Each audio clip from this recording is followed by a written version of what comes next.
नमस्कार, यो AB news खबरको संकेत हो। तपाई अहिले एबी न्यूज एट 7 मा हुनुहुन्छ। म नयन सापकोटा। म विष्णु बसौला।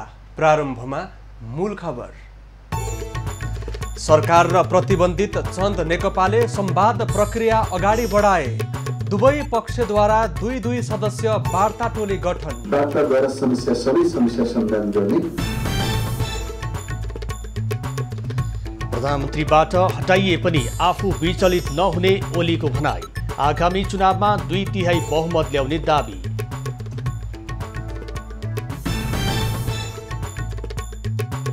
प्रधानमन्त्री ओलीलाई संसदबाटै हटाउने नेकपा नेता नेपालको चेतावनी। चुनाव चिन्ह सुरे आफूले पाउने जिकिर।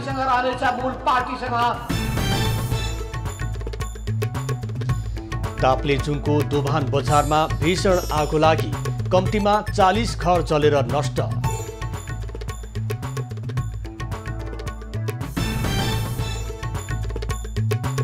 कोरोना विरुद्ध थप 50 लाख मात्रा खोप खरिद प्रक्रिया सुरु। 1 करोड 10 लाख डोज खोप जम्मा गरी अर्को चरणको अभियान सुरु गरिने। रुसमा विपक्षी नेतालाई विष सेवन गराइएको विषयमा छानबिन गर्न राष्ट्रसङ्घको माग। अन्तर्राष्ट्रिय अनुसन्धानको आग्रह।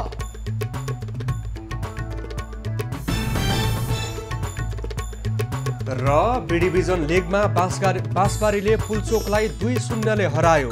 अर्को खेलमा मध्यपुरद्वारा श्रीकुमारी पराजित।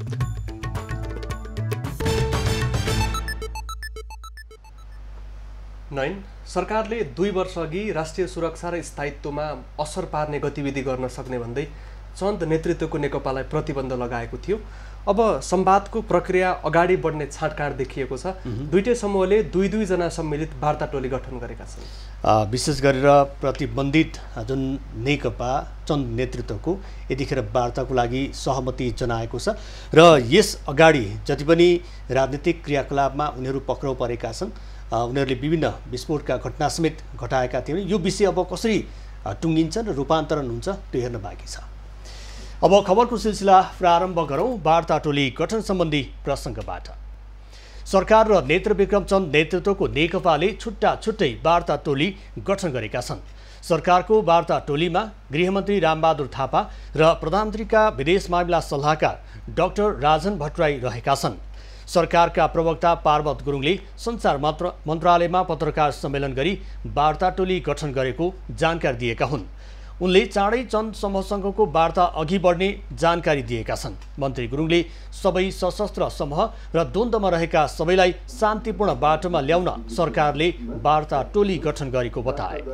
सबै समस्या समाधान गर्ने नै वार्ता टोलीको गठन गरिएको हो। यसैगरी नेत्रविक्रम चन्द नेतृत्वको नेकपाले पनि प्रवक्ता खड्गबहादुर विश्वकर्माको नेतृत्वमा 2 सदस्यीय वार्ता टोलीको घोषणा गरेको छ। चन्द नेकपाद्वारा जारी विज्ञप्तिमा वार्ता टोलीका अर्का सदस्यमा उदय चलाउने रहेका छन्। चन्द नेकपाले सरकारसँग वार्ताका लागि विश्वकर्माको नेतृत्वमा धर्मेन्द्र बास्तोला र चिरन पुन सदस्य रहेको 3 सदस्यीय कार्यदल बनाएको थियो। तर बास्तोला हाल प्रहरी हिरासतमा रहेकाले वार्ता टोली सदस्यमा हेरफेर गरिएको बताइएको छ। चन्द नेतृत्वको नेकपाले वार्ताका लागि पार्टीमाथिको प्रतिबन्ध फुकुवा गर्नुपर्ने, पक्राउ परेका नेता कार्यकर्ताको रिहाई हुनुपर्ने लगायतका माग अघि सारेको छ। उस्तै वार्ताका लागि आफ्ना राजनीतिक गतिविधिमा राज्यले लगाएको प्रतिबन्ध फुकुवा गर्नुपर्ने माग गरेका थिए। राष्ट्रिय सुरक्षा तथा स्थायित्वमा असर परेको भन्दै मन्त्री परिषदले चन्द नेतृत्वको नेकपामाथि 2075 फागुन 28 गते प्रतिबन्ध लगाएको थियो। उसमाथि हिंसात्मक गतिविधिमा संलग्न भएको आरोप सरकारको छ। प्रधानमन्त्री केपी ओलीले आफूलाई कसैले हटाए अर्को चुनावमा 2/3 बहुमत ल्याउने दाबी गरेका छन्। मंगलबार झापामा पूर्वाञ्चल क्यान्सर अस्पतालको उद्घाटन गर्दै प्रधानमन्त्री ओलीले अहिले पनि कसैले हटाउन सक्छ भने हटाओस् भन्दै आउँदो चुनावबाट 2/3 ल्याएर सिंहदरबारमा फर्किने दाबी गरे। यद्यपि उनले अहिले आफूलाई हटाउन सजिलो नभएको बताए। यसले त देश बनाउने भयो, यसलाई त रोक्नुपर्छ। यसले त देशलाई माथि उठाउने भयो, हटाउनुपर्छ भनेर हटाए। तर नेपाली जनताप्रति म आभारी छु, ऋणी छु, कृतज्ञ छु। उहाँहरूले मलाई फेरि प्रधानमन्त्रीमा ल्याउनु। अहिले दोस्रो पल्ट आएपछि मैले शिलान्यास गरेर अब उद्घाटन गर्ने बेला भएको छ। यसपल्टको सम्मेलन हामी बुद्ध जयन्ती हामी लुम्बिनीमा भव्यताका साथ त्यो विशाल सभा हलभित्र बनाउँछ। एक अर्को प्रसङ्गमा प्रधानमन्त्री ओलीले बीएनसी प्रस्तावित मेडिकल कलेजले चाँडै सम्बन्धन पाउने घोषणा पनि गरे। सम्बन्धनका लागि प्रक्रिया अघि बढेको र बीएनसीले काठमाडौँ विश्वविद्यालयबाट सम्बन्धन पाउने बताए। आलोचना गर्नेहरूले गर्दै गर्छन्। दुर्गा प्रसाईजीको एउटा विशेषता छ, मार्सी चामल भनेर आलोचना गरे, विरोध गरे, त्यसैलाई उहाँले एउटा ब्रान्ड बनाइदिए। अरू के ब्रान्ड भन्नुभयो कि मैले बिर्सेँ। गाली गरेका छन्, तर माफिया के अरे त्यो माफिया व्हिस्की, अरू के डन डन इनर्जी ड्रिङ्क, जे गाली गरेका छन् ती सबै ब्रान्ड भनेका छन्।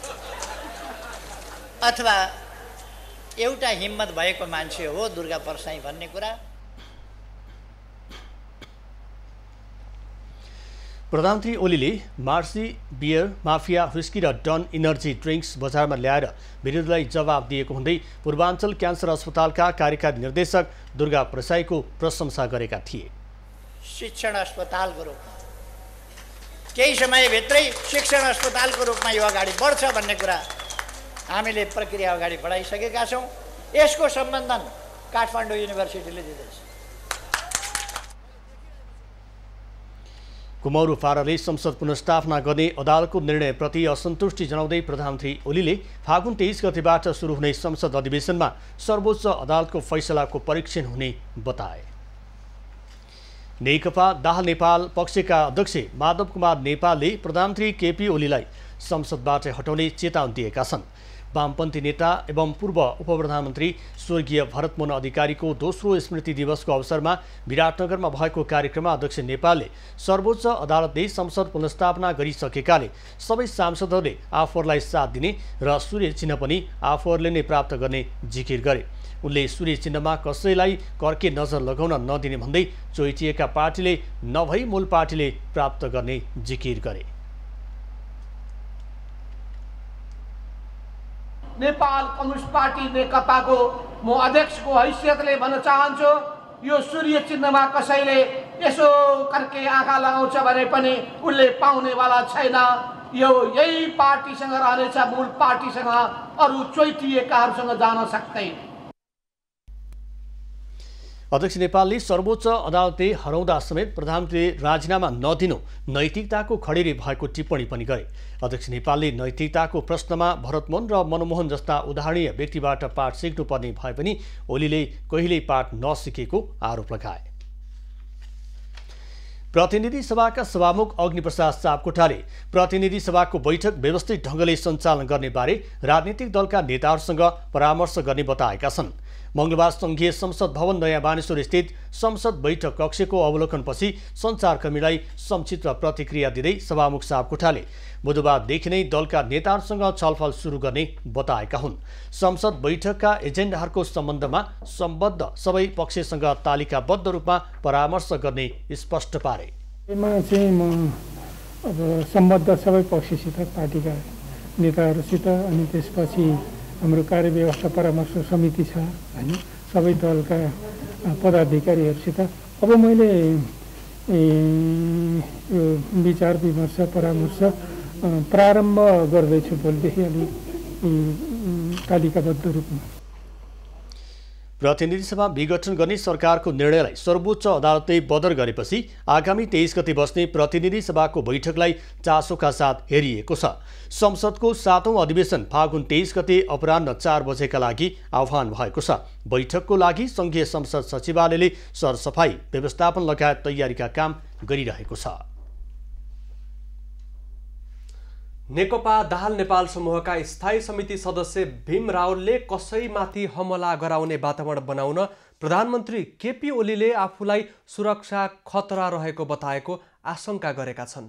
नेता रावलले प्रधानमन्त्रीले आफूलाई असुरक्षा रहेको भन्नुका 4 कारण रहेको उल्लेख गरेका छन्। मङ्गलबार ट्विट गर्दै नेता राउलले अदालतको फैसलापछि झरेको साख बचाउन जनसहानुभूति बटुल्ने, प्रधानमन्त्री नै असुरक्षित भन्ने आवरणमा जनाधिकार कुण्ठित गर्ने, स्वेच्छाचारी काम गर्ने र अरू कसैमाथि हमला गराउन वातावरण बनाउन प्रधानमन्त्रीको यस्तो भनाइ आएको भनी उल्लेख गरेका छन्। उनले यी कारणले प्रधानमन्त्रीको अयोग्यता र गैर जिम्मेवारपना देखाएको पनि भनेका छन्। सोमबार पोखरामा भएको कार्यकर्ता भेलालाई सम्बोधन गर्दै प्रधानमन्त्री ओलीले आफूमाथि सुरक्षा खतरा रहेको र जे पनि हुन सक्ने बताएका थिए। ताप्लेजुङको दोभान बजारमा भीषण आगलागी भएको छ। मेरिङदेन गाउँपालिका वडा नम्बर 3 स्थित बजारमा आगो लागेको हो। मङ्गलबार बिहान सल्किएको आगोले 40वटा भन्दा बढी घर जलेर नष्ट भएको प्रहरीले जनाएको छ। आगलागी भएको विषयमा फुङलिङदेखि 1.5 घण्टा टाढा पर्ने बताइएको छ। दोभान बजार ताप्लेजुङको दोस्रो ठुलो व्यापारिक केन्द्र भएको बताइएको छ। लागि हामीसँग सहायक प्रमुख जिल्ला अधिकारी गायत्रा अधिकारी खड्का सम्पर्कमा रहनु भएको छ। यहाँलाई स्वागत छ न्युज खबरमा। धन्यवाद। नमस्कार। आगलागीको खबर आइरहेको थियो, नियन्त्रण गर्नका लागि पनि कठिन भएको बताइएको थियो। अहिले पछिल्लो अवस्था के छ, के कति तथ्याङ्क जानकारी सङ्कलन भएको छ? हजुर, यो पछिल्लो तथ्याङ्क अनुसार चाहिँ हामी अघि भर्खर बिहानदेखि गएर फिल्डमा गएर भर्खर आयौँ हामी र अहिलेसम्म पनि घर नष्ट भएकोमा जम्मा 49 घर जलेर नष्ट भएको अवस्था छ। घरदानीहरू जम्मा 33 जना रहेछन्। 33 जना घरदानीका 49वटा घर रहेछन् र 49वटा घरै सबै जलेर नष्ट भएको अवस्था छ। त्यसमा डेरावाल पनि हुनुहुँदो रहेछ। उहाँहरू जम्मा 22 परिवार बिचरीमा पर्नु भएको छ। आगलागीको कारण केही खुलेको छ? आगलागीको कारण चाहिँ ठ्याक्कै यही भनेर भन्न सक्ने अवस्था अझै पनि रहेको छ। किनभनेदेखि त्यहाँनिर उहाँले चाहिँ के भन्नुहुन्थ्यो भने भोला पौडेलको घरबाट आगो सुरु भएको रहेछ। उहाँलाई भेटेर हामीले सोद्धाखेरि उहाँले चाहिँ बिजुली सर्ट भएर भन्नुभयो। अनि त्यहाँ वरिपरि स्थानीयहरूलाई सोद्धाखेरि चाहिँ उहाँहरूले चाहिँ पूजा गर्दाखेरि दियो बाल्दाखेरि भन्ने कुरा पनि भएको छ। ठ्याक्कै यहीबाट भएको हो भन्ने चाहिँ अहिलेसम्म पनि यति भएको छैन। आगो निभाउनका लागि निकै लामो समय लाग्यो। यति धेरै समय चाहिँ किन लाग्यो? हामीसँग स्रोत साधनको अभाव थियो? हजुर, स्रोत साधनको अभाव भन्दा पनि हजुरको जस्तो विपद त अब जानकारी दिएर त पक्कै पनि आउँदैन होइन। अब तालिम प्राप्त जनशक्ति हाम्रो अब केन्द्रमा छन्। केन्द्रमा भएको कारणले गर्दाखेरि यो आगलागी भएको ठाउँसम्म पुग्नलाई 1-1 घण्टा समय लाग्ने। त्यति समयसम्म पुग्दाखेरि धेरै घरहरू जलिसकेको अवस्था थियो। तैपनि त्यति हुँदा पनि हाम्रो दमकल चाहिँ टाइममै पुगेको थियो। टाइममा पुगिसकेर चाहिँ बिहान 9 बजी सुरु भएको आगो चाहिँ 11:30 देखि 12 बजीभित्रमा घर बस्ती चाहिँ नियन्त्रण, घर बस्तीमा लागेको आगोलाई चाहिँ नियन्त्रणमा लिइसकेको अवस्था थियो र अहिले पनि 2टा दमकलहरू त्यही छन्। 2टा दमकलबाट अहिले पनि निभाउने कार्य भइरहेको छ। भनेको अझै पनि आगो पूर्ण रूपमा नियन्त्रणमा आइसकेको अवस्था चाहिँ होइन? होइन, पूर्ण रूपमा आगो नियन्त्रणमा आइसकेको छैन। कठिनाई चाहिँ के कारणले भइरहेको छ यहाँहरूलाई? बस्तीको अवस्थाको कारणले, संरचनाको कारणले कि आफ्नै स्रोत साधनहरूको कारणले? हजुर, यो चाहिँ अब अहिले त्यहाँनिर हेर्दाखेरि चाहिँ अलिकति अब बिजुली सर्ट भएर भन्ने कुरा छ होइन। बिजुली सर्ट त अब विपद भन्ने कुरा जानकारी दिएर त आउँदैन। अब बिजुली सर्ट भयो। ठिक छ। अहिले केही घर परिवार पीडित भइरहनु भएको अवस्था छ। उहाँहरूको लागि तत्कालीन व्यवस्थापन कसरी गर्नुभएको छ? यहाँहरूको योजना के छ? हजुर, हाम्रो तत्कालीन व्यवस्था के भयो भने हामीले त्यहाँ फिल्डमा करिब 2 बजेसम्म फिल्डमै हिँड्यौँ हामीले होइन। हाम्रो चारै निकाय, चारै सुरक्षा टिम चाहिँ त्यहाँ खटिनु भएको थियो। प्लस दमकल पनि खटेको थियो। स्थानीय बासिन्दाहरू पनि खटिनु भएको थियो। सारा सबै खटिएको अवस्था थियो। त्यसपछि हामीले 2 बजीतिर चाहिँ हामीले एउटा इमर्जेन्सी मिटिङ राख्यौँ गाउँपालिका अध्यक्षज्यूको संयोजकत्वमा।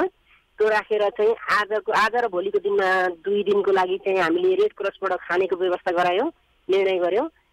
त्यसपछि होइन, रेड क्रसबाट चाहिँ लत्ता कपडा र टेन्टको व्यवस्था गरायौँ र उद्योग वाणिज्य सङ्घबाट चाहिँ खानेको व्यवस्था गरिएको छ। हुन्छ, यहाँलाई जानकारीको लागि र समयको लागि धन्यवाद।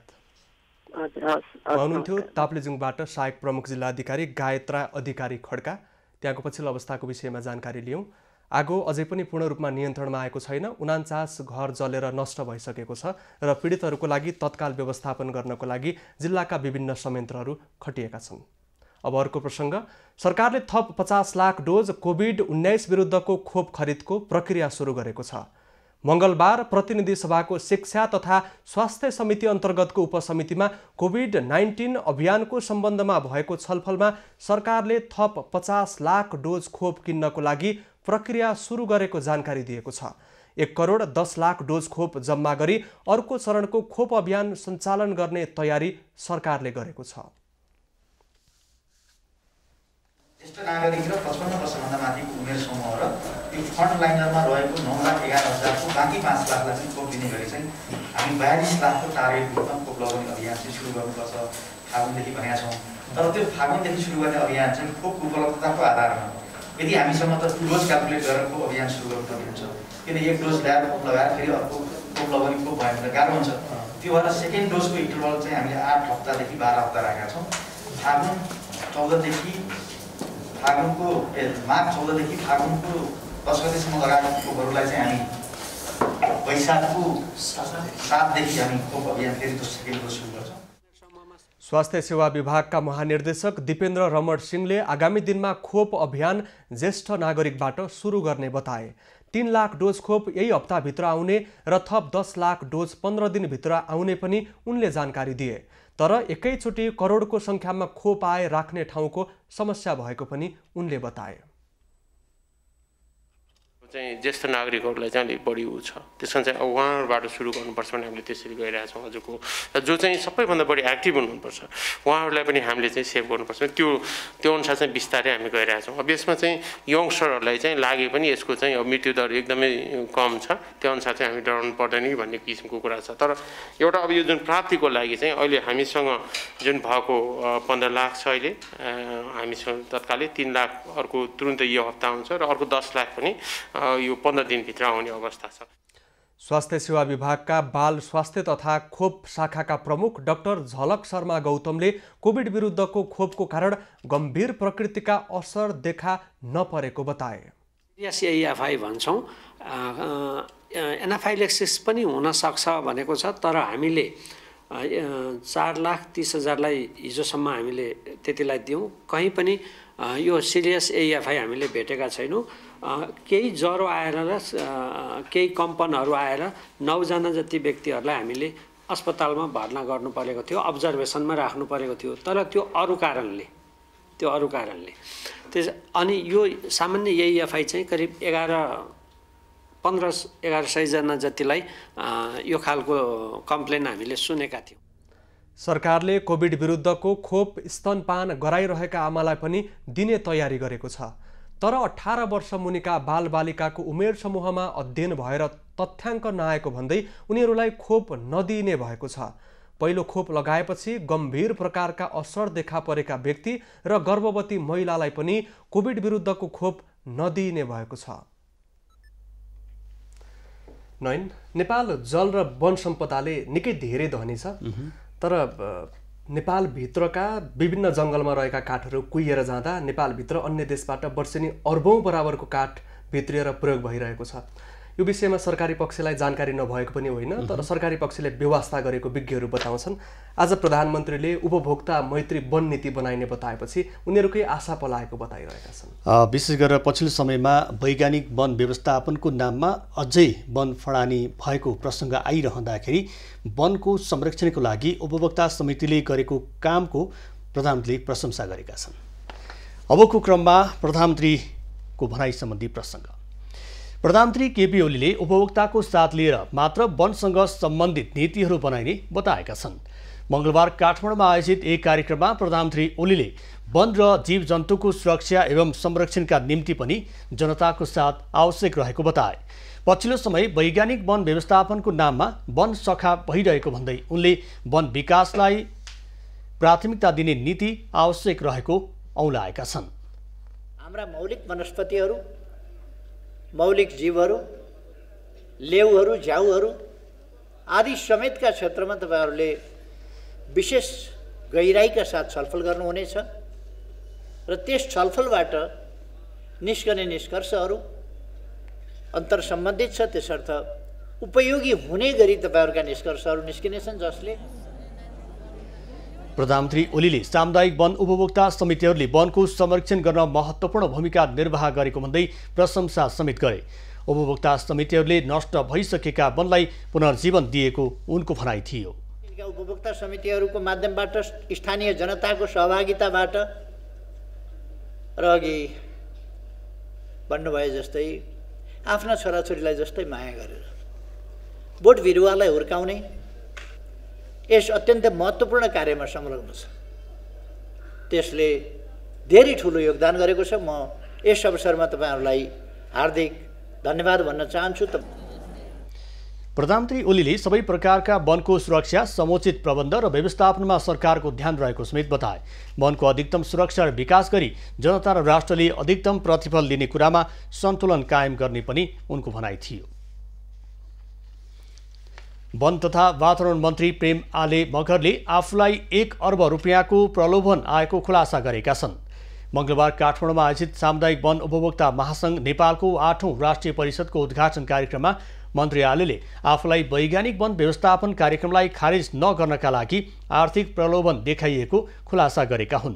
सरकारले वैज्ञानिक वन व्यवस्थापन कार्यविधि 2071 खारेज गरेको 1 महिनापछि विभागीय मन्त्रीले सो कार्यविधि खारेज नगर्न आर्थिक प्रलोभन देखाएको बताएका हुन्। सार्वजनिक लेखा समितिले समेत जो त्यहाँ कर्मचारीहरू छन्, जो मुछिएका छन्, जसले गल्ती गरेको छ तिनलाई हदसम्म कारबाही गर्ने भनेर हामीले सार्वजनिक लेखा समितिले निर्णय गरेर अख्तियार दुरुपयोग अनुसन्धान आयोगलाई हामीले प्रतिवेदन पनि बुझायौँ, छानबिन पनि भइरहेको छ, तर वैज्ञानिक वन खारिज हुँदैन। मन्त्री आलेले आफू सार्वजनिक लेखा समितिको सदस्य रहेका बेला उपसमितिमा बसेर वैज्ञानिक वन कार्यक्रमको बारेमा अध्ययन गर्दा पनि जिल्ला वन अधिकृत, क्षेत्रीय निर्देशक, काठ व्यवसायी कर्मचारी लगायतले विभिन्न किसिमका प्रलोभन देखाएको दावी गरे। हिमालय पर्वतकी पुत्री माता पार्वतीको जन्मथलोको रूपमा रहेको पर्वतको धार्मिक स्थलको रूपमा विकास गर्न थालिएको छ। कुस्मा नगरपालिका 1 पाङमा रहेको पार्वती गुफा आसपासको क्षेत्रलाई पार्वती धामको रूपमा विकास गरिन लागिएको हो।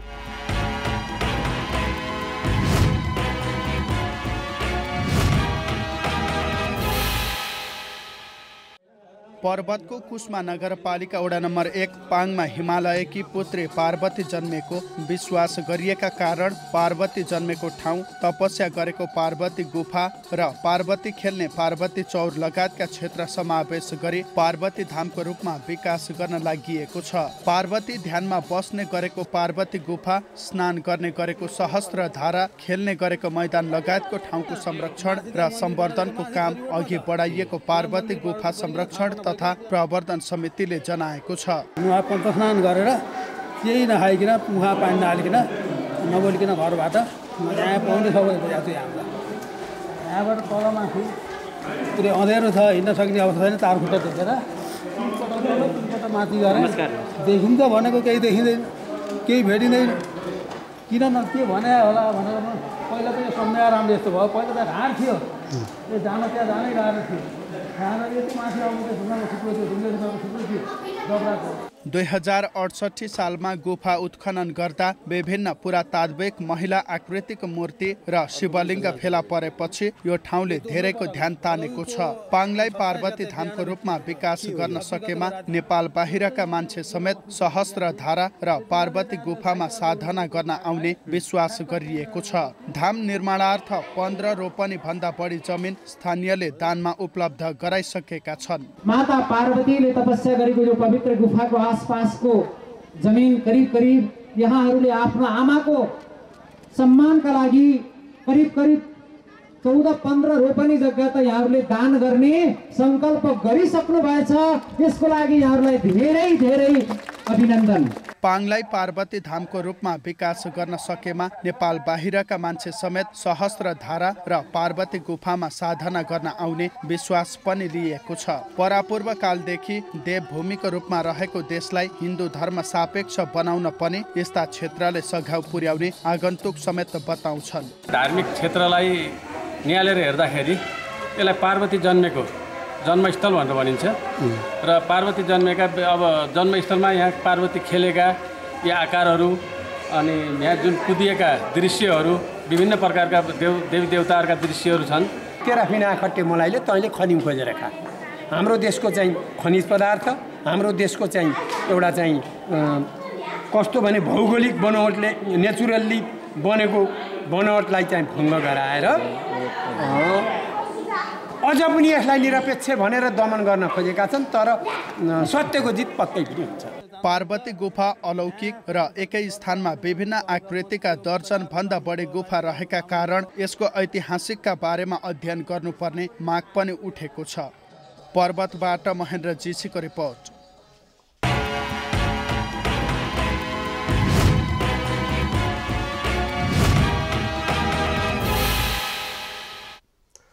बागलुङ नगरपालिकाभित्र पार्किङ स्थलको अभाव हुँदा बजार अस्तव्यस्त बन्दै गएको छ। पार्किङ नहुँदा बागलुङ सदरमुकाम भित्र भित्रिने सवारी साधनले सर्वसाधारणलाई शास्ति दिएका छन्।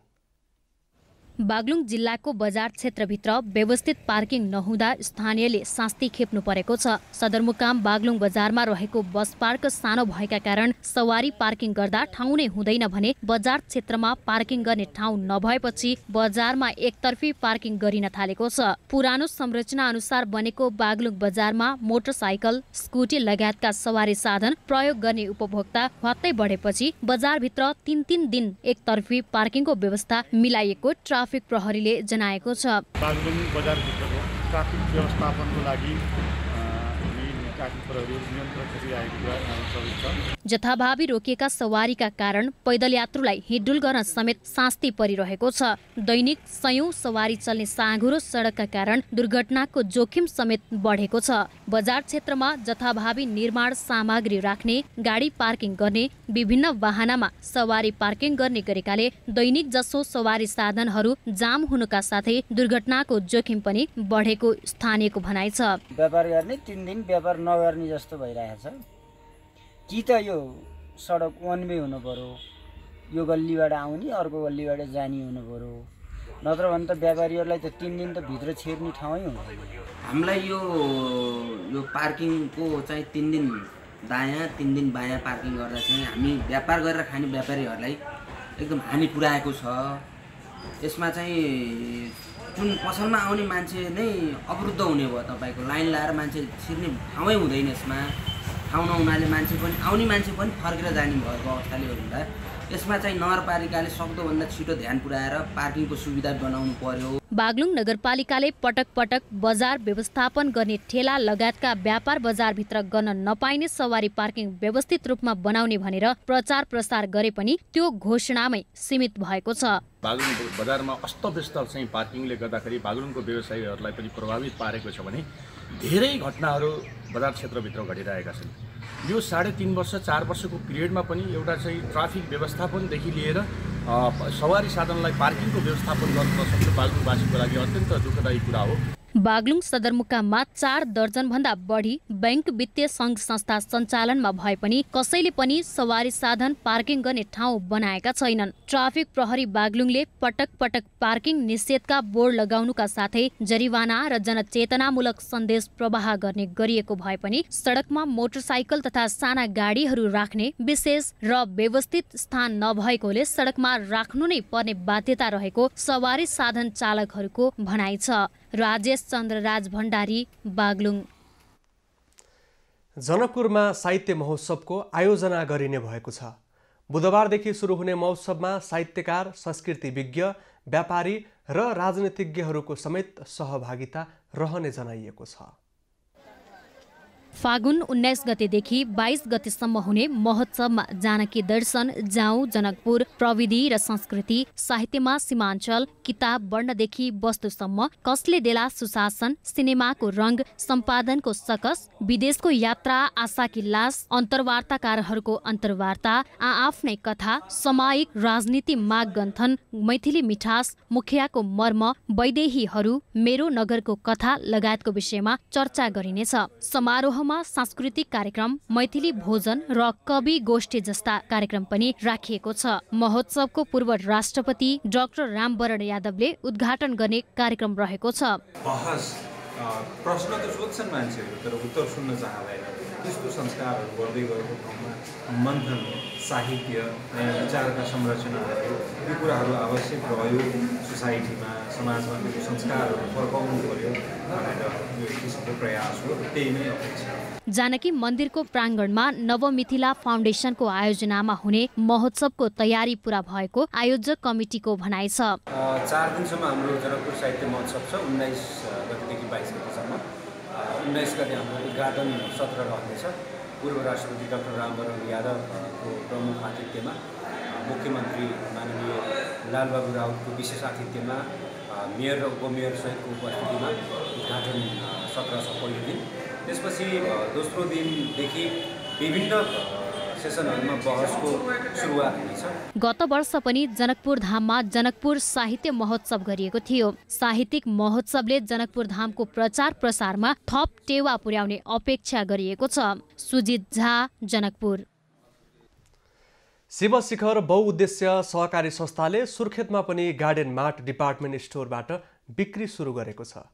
मार्टमा दैनिक उपभोग्य लगायत अन्य आवश्यक सामग्री सुपथ मूल्यमा उपलब्ध हुने सहकारीले जनाएको छ। शिव शिखर बहुउद्देश्य सहकारी संस्थाले सुर्खेतमा सञ्चालन गरेको 5औं मार्ट हो। आम उपभोक्ता लगायत सदस्यहरूलाई एउटै छातामुनिबाट खाद्यान्न तथा लत्ता कपडा लगायत अन्य अत्यावश्यक सामग्री सुपथ मूल्यमा उपलब्ध गराउने garden mart department store supervisor Yanu गुरुङले बताए। हामीले विभिन्न किसिमका ब्रान्डेड सामानहरू जस्तै ग्रोसरी, लिक्विड आइटमहरू, जुत्ता चप्पल अनि रेडिमेड कपडाहरू, र अरू अन्य ब्रान्डेड कस्मेटिक आइटमहरू हामीले एकदम सुपथ र सहज रूपमा उपलब्धि गराउने गरेका छौँ। डडेलधुराबाट पहिलो गार्डन मार्ट सञ्चालन सुरु गरेको यो कार्य हाल 11 ठाउँमा विस्तार भएको छ। यसबाट स्थानीय स्तरमा रोजगारी सिर्जना हुने शिव शिखर बहुउद्देश्य सहकारी संस्था लिमिटेड सुर्खेतका प्रबन्धक चन्दन थापाले बताए। सहकारीका सदस्य लगायत उक्त क्षेत्रका आम उपभोक्तालाई एउटै छातामुनिबाट उपभोग्य सामग्रीको प्राप्ति सुपथ मूल्यमा हुने भएकाले समय र पैसाको बचत हुने सञ्चालकको विश्वास छ।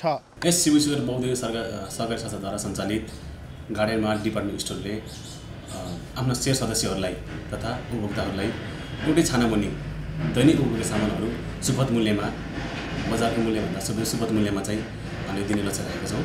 यस सँगसँगै उपभोक्ताको माग अनुसार हामीले उहाँहरूको माग अनुसार चाहिँ वस्तुहरू उपलब्ध गराउँदै जाने हामी लक्ष्य राखेका छौँ। समय समयमा शिव शिखर सहकारीले शेयर सदस्यहरूलाई केन्द्रित गरी विभिन्न कार्यक्रम आयोजना गर्ने गरेको छ। यस संस्थाले 2077 साल भरमा उपत्यकामा 50 वटा र नेपालभर 200 वटा सञ्चालन गर्ने तयारी गरेको छ। सुर्खेतबाट लीलाराज सञ्जालको रिपोर्ट। अब पालो एभिन्यूज एट स्पोर्ट्सको।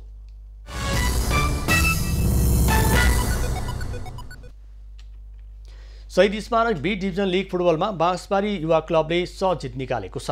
मंगलबार एन्फा कम्प्लेक्स 7 बाटोमा भएको खेलमा बाँसबारीले पुल्चोक स्पोर्ट्स क्लबलाई 2-0ले पराजित गरेको हो। बाँसबारीलाई जित दिलाउन दुवै गोल निशान सुनारले गरेका हुन्। उनले खेलको 74औं र 69औं मिनेटमा गोल गरेका हुन्। जितसँगै 8 खेलबाट 18 अङ्क जोडेको बाँसबारी लिगको तेस्रो स्थानमा रहेको छ। पुल्चोक 2 अङ्क जोडेर तालिकाको पुछारमा रहेको छ। लिग अन्तर्गत आजै भएको अर्को खेलमा मध्यपुर युथ एसोसिएसनले श्रीकुमारी क्लबलाई 2-1ले हरायो। एन्फा कम्प्लेक्समा भएको खेलमा 1 गोलले पछि परेको अवस्था उल्ट्याउँदै मध्यपुरले पुनरागमन जित निकालेको हो। मध्यपुरको जितमा कैलाश लामिछानेले 54औं र धीरज श्रेष्ठले 48औं मिनेटमा गोल गरे। श्रीकुमारीका आशिष राईले 1 गोल गरे। उनले खेलको 40औं मिनेटमा गोल गरेका हुन्। जितसँगै 8 खेलबाट 7 अङ्क जोडेको मध्यपुर लिगको 9औं स्थानमा उक्लिएको छ। 8 खेलमा 7 अङ्क जोडेको कुमारी 8औं स्थानमा रहेको छ। अब पालो एभिन्यूज एट मौसमको। एभिन्यूज एट मौसमको साथमा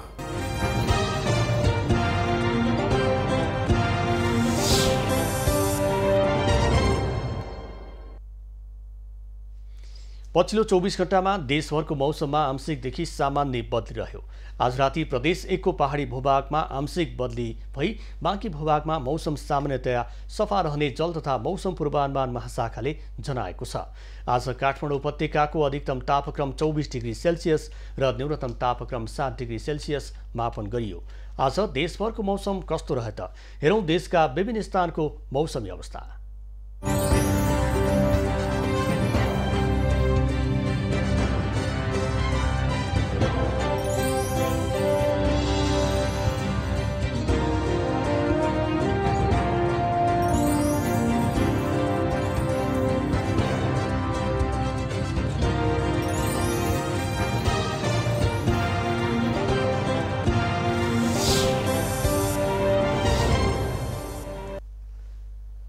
अहिलेलाई खबरको क्रम यति नै।